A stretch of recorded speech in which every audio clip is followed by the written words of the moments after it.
É fácil em Moçambique ser psicólogo, tendo em conta as nossas crenças. Pode-se dizer que estamos evoluídos ou estamos a evoluir, mas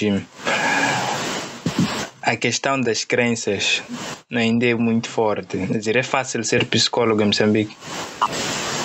Fácil eu não diria, não é fácil na verdade. Sim, por conta das crenças que estão lá ainda muito recentes, mas uma barreira ainda mais forte para mim é o desconhecimento do que é um psicólogo. Exatamente, do que um profissional da área da psicologia de fato faz. Então, muitas das vezes em que eu estou numa mesa de conversa, numa festa, num ambiente de sessão, eu digo, sou formado em psicologia, e as pessoas mudam de comportamento diante desse fato. Ou algumas até chegam a fazer algumas piadas. Então, o que eu estou a pensar agora? Esse tipo de coisa, como se nós lêssemos pensamentos ou lêssemos esse tipo de coisa, ou como se estivéssemos ali para estar continuamente a estudar as pessoas por aí fora. Então, eu acho que uma das principais barreiras que nós encontramos é a falta de esclarecimento do que é que esse profissional de fato é capaz e como é que ele de fato intervém. E, em segundo lugar, a segunda principal barreira seria, sim, essa nossa questão, esse nosso sistema de crença, que muitas vezes está associado a questões religiosas ou a questões tradicionais, que também tem sido um bloqueio muito grande para a atuação do psicólogo. Apesar de nos últimos tempos haver essa tentativa, não é? Essa tentativa de se conciliar essas esferas da vida do indivíduo com a ciência. Nós, quando interagimos, quando estamos a intervir, passamos a considerar o sistema de crença do indivíduo. Se alguém, por exemplo, que acredita que a solução para os seus problemas está na religião, nós não ignoramos essa informação. Se alguém acredita que a solução para os seus problemas está na tradição, também não ignoramos. Consideramos esse sistema de crença e trabalhamos sobre o sistema de crença de modo a se resolver o problema em questão. E outra coisa que eu também ia perguntar é quem substitui o psicólogo neste momento? Falou que o psicólogo não é uma área muito conhecida em Moçambique. Quem tem substituído o psicólogo? Eu até posso falar de uma experiência direta e recente que eu tive, né? Uma colega minha que acreditava estar a ser vítima de feitiçaria no local de trabalho, né? Então aproximou-se a mim e disse: a fulana de X está a me enfeitiçar.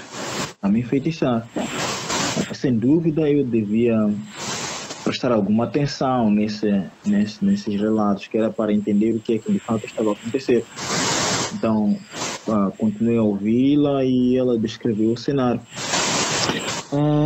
Mas uma parte muito interessante é que ela não vinha ter comigo como psicólogo da instituição e que poderia resolver o problema. Vinha ter comigo como alguém que poderia garantir uma dispensa a ela. Ela pedir uma dispensa que era para que fizesse uma viagem que pudesse resolver o problema. Fez uma viagem de volta à sua terra natal e que lá teria recursos para resolver o problema. Recursos tradicionais, né? E como eu disse, nessas situações nós geralmente não confrontamos as crenças do indivíduo tão diretamente, né?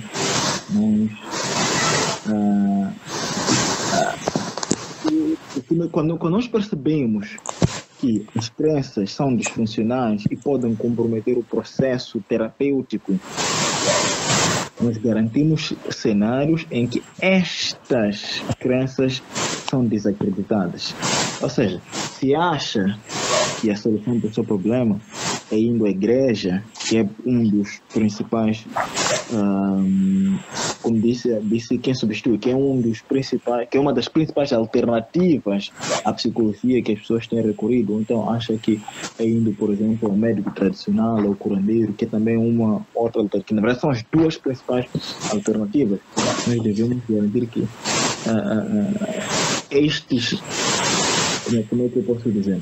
Não pode haver um paralelo aqui, em que, ao mesmo tempo em que a pessoa está a ter sessões terapêuticas, está, por exemplo, a consultar um curandeiro ou um médico tradicional. O que nós fazemos acredita no médico tradicional e acha que pode resolver o problema dela, vá ao médico tradicional. Quando perceber que o problema não está a ser resolvido e precisa de uma intervenção científica, abandone aquela orientação e venha inteiramente a uma intervenção científica, porque é importante que haja um engajamento do profissional. Então, quando tu dizes, não, tu não podes ir ao curandeiro, mas ela continua acreditando que essa é a solução, irá boicotar a terapia científica. Então é importante que haja apenas uma linha de orientação. Então, vamos eliminando essas linhas e fazer com que siga-se uma linha científica, uma linha terapêutica científica e associe-se essa crença de forma secundária. Então, as principais alternativas são a religião, a igreja, e a tradição, né, dos tradicionais, dos curandeiros e por aí fora. Mas vamos lá, essas duas alternativas, esses dois substitutos, são benéficos ou trazem alguma solução assim que torna a sociedade mais saudável, as pessoas que fiquem aquela coisa toda que se diz que é para convivência e tal? Cientificamente falando, eu diria que não. Cientificamente falando, eu diria que não. Por uma razão muito simples, que é a necessidade ou a dificuldade que há de se apresentar fatos nesses ambientes. São sempre especulações ou elementos meramente baseados em crenças. Vamos lá. Eu gosto mesmo de trazer exemplos, que são as coisas que nós vemos diariamente. Eu acompanhava o culto, estava na igreja num desses domingos, e nesse processo um dos apóstolos, um dos profetas, alguém da liderança da igreja profetizou, né, na vida de alguém, de uma moça, e disse algo interessante. Disse, irmã,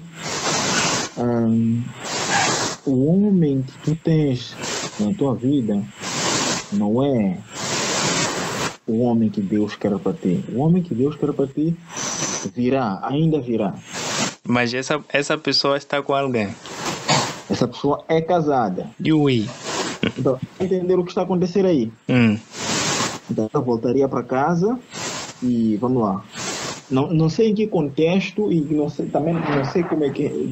São coisas que eu não gosto de explicar, mas não sei em que contexto ela vivia, como é que é a relação com seu marido, com seu parceiro naquele momento. Mas quando tu estás num relacionamento e a pessoa te diz, este não é o homem da tua vida, e tu acreditas que teve uma revelação divina, o teu comportamento para com essa pessoa irá mudar. Muda completamente. Irá mudar. Então, quando diz, por exemplo, o homem da sua vida está a chegar, a próxima pessoa provavelmente que aborde e manifeste esse interesse poderá facilmente parecer a tal pessoa que foi enviada para si. Mesmo que essa pessoa não, quer dizer, vamos lá, seja um malfeitor, pode-se interpretar como se fosse o enviado de Deus. Essa dificuldade que nós temos de colocar aí elementos concretos para mostrar o cenário é que tem causado alguns problemas, Porque aí eu quero acreditar que se essa mulher não tiver uma gestão emocional muito forte, ela voltou para casa, começou a tratar o marido de forma diferente e provavelmente tenham se separado por conta dessa revelação, por conta disso que foi dito. Não sei se tinha um relacionamento feliz ou triste, não sei dizer. Mas o fato é que a postura dela para com o marido mudou depois disso. E nós verificamos cenários igualmente disfuncionais quando vamos para questões tradicionais. Geralmente as visões, as previsões são essas, ambíguas. Pulando para outra parte, já para terminar. Como é que olhas para um jovem moçambicano? Será que é um jovem interessado em fazer com que as coisas realmente aconteçam? É um jovem dorminhoco e está à espera que, quer dizer, está ali a lutar para que o seu salário, para manter o seu emprego? Eu prefiro falar sobre isso no geral, né? Sem dúvida haverão casos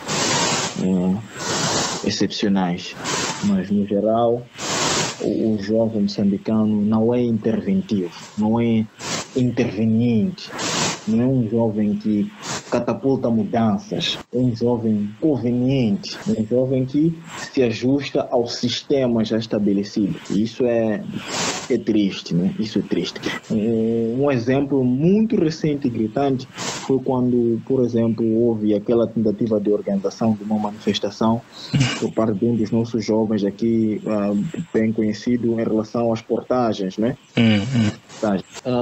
Eu pessoalmente acho que aquele devia ter sido um movimento que devesse ter contado com mais jovens moçambicanos e que pudessem dar força àquele movimento, e por razões que nós já conhecemos, isso não aconteceu, né? Não aconteceu, o jovem ficou ali. Esse problema, primeiro porque é aqueles que esse problema não me afeta diretamente e por conta disso não preciso me meter. Não é assim como funciona uma sociedade, não te afeta diretamente, mas afeta teu irmão, afeta teu vizinho, e no final das contas o teu irmão, o teu vizinho afetado irão contribuir para que afete de alguma forma essa gente. Então nós devemos ter esse espírito, primeiro, espírito interventivo e catapultar mudanças. Segundo, um espírito filantrópico, que é, ainda que não seja um problema meu, mas seja um problema do meu irmão, eu devo sentir esse problema. Vamos lá, a subida do preço, até vamos pegar mesmo nas portagens. Devemos dizer que quem tem que manifestar são jovens que têm carro, aqueles que pagam portagem. Ou então a subida do preço da tarifa de chapa. Quem manifestar são jovens que apanham o transporte público e não os que têm carro. Mas de uma ou de outra forma, sendo dizer, há muito jovem com carro, e o mesmo jovem que tem um carro próprio é o mesmo jovem que, quando não tem combustível, sobe o chapa. Ou quando não pode pagar pela portagem, exatamente. Ou então, aquele jovem, por exemplo, que tem carro, deve ter um pequeno empreendimento, mas os seus colaboradores já apanham chapa. O que é que vão fazer? Vão provavelmente chegar mais tarde, porque já não podem fazer ligações, provavelmente vão estar mais insatisfeitos, porque gastam a maior parte do seu salário no transporte, e a qualidade do serviço prestado vai ser mais baixa. O fato é que o problema do irmão, do vizinho, afeta todos nós, mesmo não ser diretamente ligado a mim, no final do dia irá afetar a todos nós. Então é importante que haja essa união, haja essa filantropia e haja esse espírito de intervenção. Nos últimos tempos temos verificado menos intensidade do ponto de vista de questionamento de decisões tomadas a nível do governo central. E isso é decepcionante, porque estamos a ver num contexto em que temos cada vez mais jovens formados e cada vez menos jovens socialmente interventivos. Pode-se dizer aí que quer dizer, os formados são bajuladores e não estão preocupados com o assunto do outro, estão preocupados mais com a sua própria barriga, em garantir o emprego, e o resto que se lixe. O que é um problema, porque espera-se que jovens mais instruídos tenham uma capacidade de reflexão mais alta e possam questionar de forma sistemática decisões tomadas pelo governo central, questionar de modo a compreender e colocar-se soluções efetivas, não apenas ser receptores dessas decisões. Subiu-se recentemente, por exemplo, o imposto, um desses impostos, provavelmente o IRPS, subiu, e a primeira coisa que pelo menos passou pela minha cabeça é já vinha se cobrando esse imposto há anos. Qual foi a aplicação desse dinheiro? Podemos, por exemplo, no ano, também 2022 agora, no ano 2021, quanto é que foi coletado, e desse valor, quanto foi alocado a aquela área, Estava a ver? Uma espécie de prestação de contas. Exatamente. Ninguém presta contas a ninguém, também ninguém questiona para onde é que foi a coisa X ou a coisa Y. Exatamente. Esse é dos principais erros. Estamos a subir, por exemplo, agora, por exemplo, estamos a subir vi um documento, não sei até que ponto é verdade, porque eu vi ainda hoje, não pude correr atrás do assunto, vi que houve um incremento nos preços das escolas de condução, para a aquisição de uma carta de condução. E não foi uma decisão tomada a nível do governo central, foi uma decisão tomada a nível das associações das escolas. Depois vamos verificar essa informação só para ter certeza. Mas a ideia é que isso não se pode fazer assim, da noite para o dia, dizer, olha, nós pegamos da noite. As escolas de condução têm este sistema de custos. Né? Este é o sistema de custos das escolas de condução. Elas precisam de ter viaturas, e as viaturas devem estar naquelas condições, precisam ter combustível, precisam ter pneus em ordem. Um sistema de custos fixo.